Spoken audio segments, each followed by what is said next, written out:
Hello friends, myself CA Vijay Mittal. I welcome to all the viewers at Professional Gyan Kendra. Friends, today's video is in continuation of the earlier video and that relates to input tax credit in relation to capital goods or other than capital goods.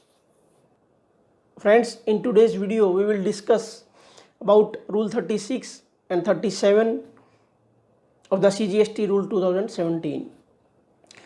First of all, friends, I would like to discuss about Rule 36, Sub-Rule 3 and Sub-Rule 4 of the CGST Rule 2017. As per Rule 36, Sub-Rule 3, if any demand is confirmed by an order due to fraud or suppression of facts, misleading information, and tax is paid due to that order by the registered dealer, then he is not entitled to take the input tax credit of that tax that is paid due to demand.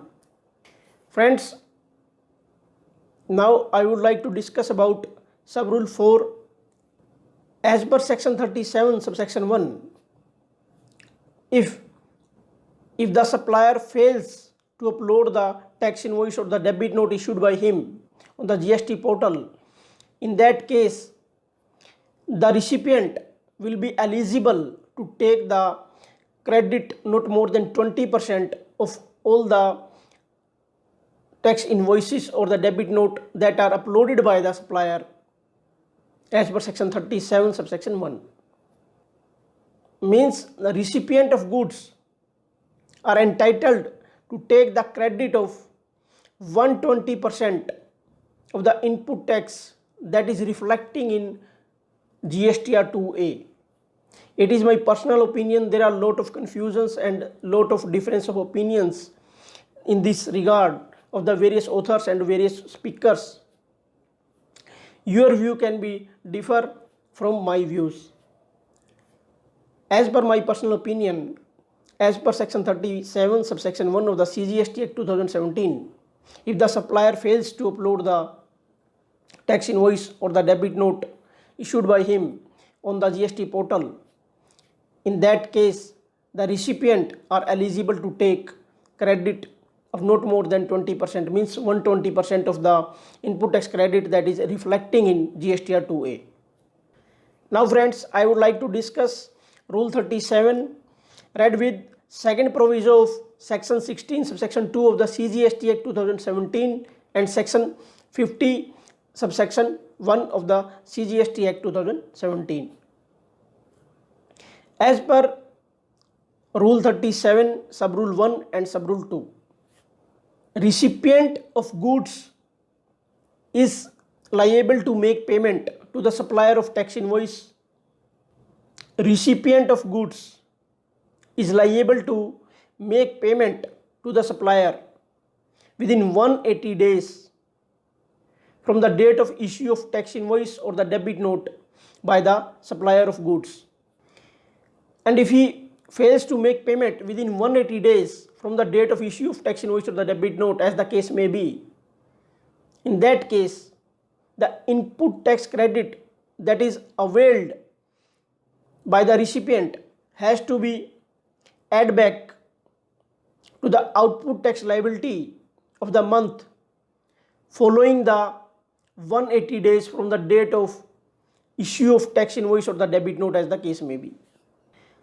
As per Sub-Rule 2, if the recipient fails to make payment within the prescribed time as per second proviso of Section 16, Subsection 2 of the CGST Act 2017, in that case he has to furnish the detail of the value of supply that is not paid and input tax credit in regard to that payment that is not made within the prescribed time has to be given in GSTR 2.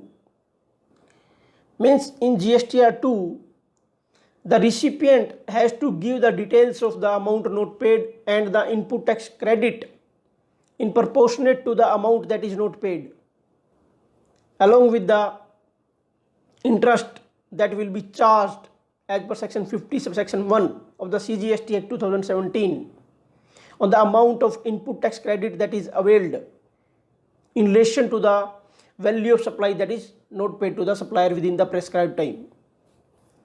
Section 50 subsection 1 talks about payment of interest at the rate of 18% if the payment is not made within the prescribed time.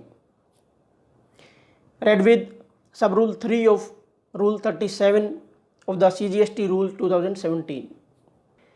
Friends, now I would like to discuss about deemed receipt. Section 16 specifically says that a registered dealer is eligible to take the input tax credit only when he received the goods or services or both. And what is the meaning of received? What is the definition of received?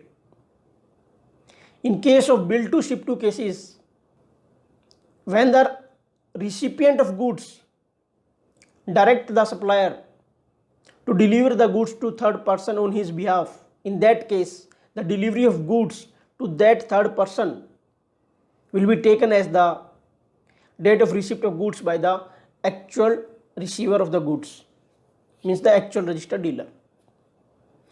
Now the question arises, what exact meaning of received of goods? Whether it is actual delivery to the premises of the receiver or a constructive receipt of goods are sufficient.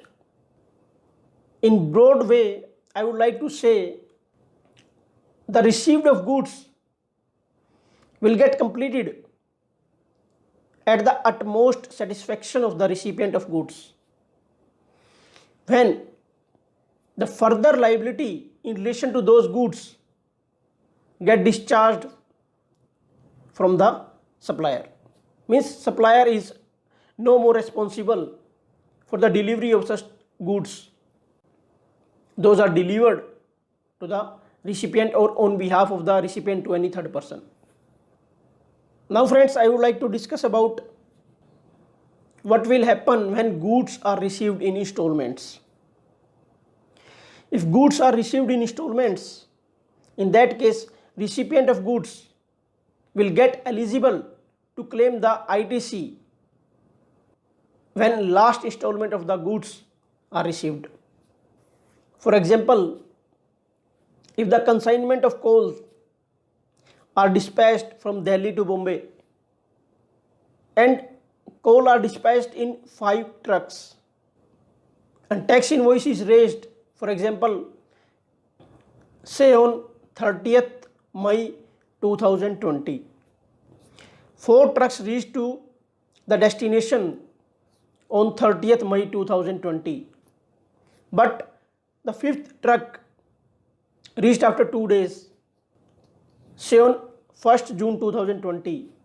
In that case, when the last truck will reach to the destination, only then recipient of goods will get eligible to take the input tax credit of the taxes paid on purchases, say on 1st June 2020. With these words, friends, I would like to say thank you for watching the video, and I hope that it will be informative and useful to all of you. We will meet again with the new video on the same topic in continuation of this topic that relates to the input tax credit in relation to capital goods or other than capital goods. Till then, namaskar, dhanyavad.